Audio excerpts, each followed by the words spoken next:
बनारस शहर जैसे सांस रोक के बैठा था। गंगा जी चुपचाप बह रही थी, मानसून के काले आसमान को अपने में समेटे हुए। अर्चना टैक्सी से उतरी, दिल भारी था। उसके पुरखों की हवेली, काले पत्थर और राजों का एक खामोश पहाड़ सामने खड़ी थी। बचपन के बाद वो यहां कभी नहीं आई थी। धुंधली और बेचैन करने वाली यादें उसके मन के किनारे कौंध रही थी। गिरधारी नाम का एक झुका हुआ बूढ़ा जो हवेली का केयरटेकर था, उसे देखकर हिचकिचाते हुए मुस्कुराया।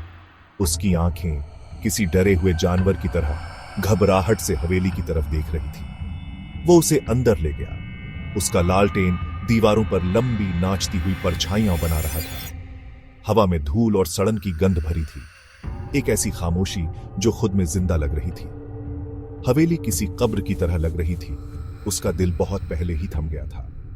जैसे ही अर्चना सुनसान कमरों में घूम रही थी, उसकी रीढ़ में सिहरन दौड़ गई। यहां कोई मौजूदगी थी, हवा में एक बोझ जो अनदेखी चीजों की बात करता था। उसे एक भूला बिसरा पुराना संदूक मिला जो एक कोने में रखा था। जैसे ही वो उसे खोलने के लिए झुकी, एक पुरानी सी गंध उठी जिसमें समय और भूली हुई यादों की खुशबू थी। अंदर पीली रेशमी साड़ियों और कलंकित चांदी के बीच एक चमड़े की डायरी रखी थी। डायरी छोटी सी थी, नाजुक सी। उसका कवर चिकना और घिसा हुआ था। चमड़ा उम्र के साथ नरम हो गया था। जैसे ही अर्चना ने कवर पर लिखे शब्दों को छुआ, मेरे वारिस के लिए भगवान तुम्हारी आत्मा पर दया करे, उसकी रीढ़ में ठंडक दौड़ गई। उसने डायरी खोली। उसके पन्ने भुरभुरे और फीकी स्याही से भरे हुए थे।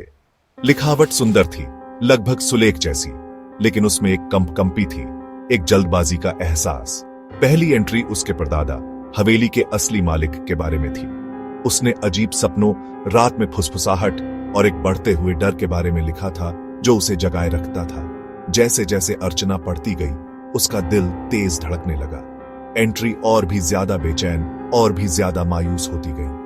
उसने परछाइयों के बारे में बताया जो उसकी आंखों के कोने में घूमती थीं, आवाजें जो उसका नाम पुकारती थीं जब आसपास कोई नहीं होता था। उसने एक अंधेरे के बारे में बताया जो उससे चिपका रहता था, एक बुरी शक्ति जो उसे अपना बना लेना चाहती थी। हर रात अर्चना खुद को डायरी की तरफ खींचती हुई पाती थी। नींद में भी उसे चैन नहीं मिलता था। उसके सपने डरावनी कहानियों से भरे रहते थे। उसने हवेली में अजीब घटनाएं नोटिस करना शुरू कर दिया। जब कोई आसपास नहीं होता था, तब फर्श का चरमराना, उसकी आंखों के कोने में परछाई का झिलमिलाना, चमेली की गंध भारी और मीठी हॉल में तैरती हुई, जबकि हवेली के आंगन में ऐसे कोई फूल नहीं थे। ऐसा लग रहा था जैसे हवेली खुद जाग गई हो डायरी के पढ़े जाने से।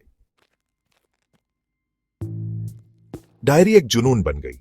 अर्चना ने अपने काम, अपने दोस्तों, हवेली की दीवारों के बाहर अपनी जिंदगी को नजरअंदाज कर दिया।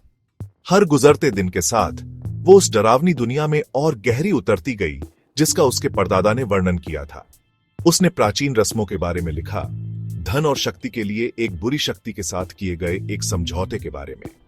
उसने उस भयानक कीमत के बारे में लिखा जो बदले में मांगी गई थी, एक कीमत जो पीढ़ियों से गूंज रही थी। डायरी की एंट्री टुकड़ों टुकड़ों में हो गई, लिखावट मकड़ी के जाले जैसी हो गई। उसने परछाइयों द्वारा पीछा किए जाने के बारे में लिखा, अंधेरे से उसे घूरते हुए चेहरों को देखने के बारे में। उसने बढ़ते हुए पागलपन के बारे में लिखा, एक डर जो उसके दिमाग को कुतर रहा था। एक आखिरी खौफनाक एंट्री ने अर्चना का खून जमा दिया। इसमें बस इतना लिखा था, इसने मुझे जकड़ लिया है, मेरे लिए अब बहुत देर हो चुकी है। इस डायरी को जला दो, इसे तबाह कर दो, इससे पहले कि यह तुम्हें भी निगल जाए। अर्चना के अंदर दहशत फैल गई। उसने अपने परदादा की बातों को एक पागल आदमी की बकवास समझकर खारिज कर दिया था, लेकिन अब उसे यकीन नहीं हो रहा था।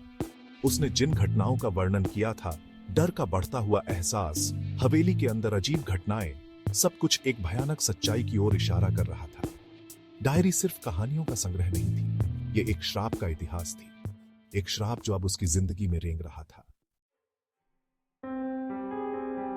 अर्चना ने एक फैसला किया, वो श्राप को तोड़ने का तरीका ढूंढेगी, अपने परिवार को उसकी पकड़ से मुक्त करेगी।